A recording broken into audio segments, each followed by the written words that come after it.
Alright, so in this video I'm going to unbox my cylinder works kit for 2011 KTM 250 SXF. In addition, I'm going to weigh the piston and the cylinder together and the wrist pin just to see what it weighs.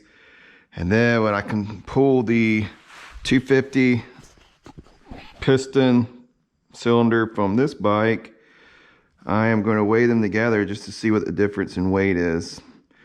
I'm really curious just to see if they've managed to lighten it or how much heavier it actually is. It's more curiosity than anything else.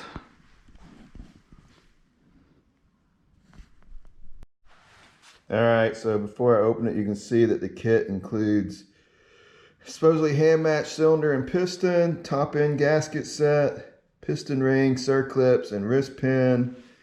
And it's for KTM, and actually displacement's 276 cubic centimeters. Alrighty, so let me get into it and open it.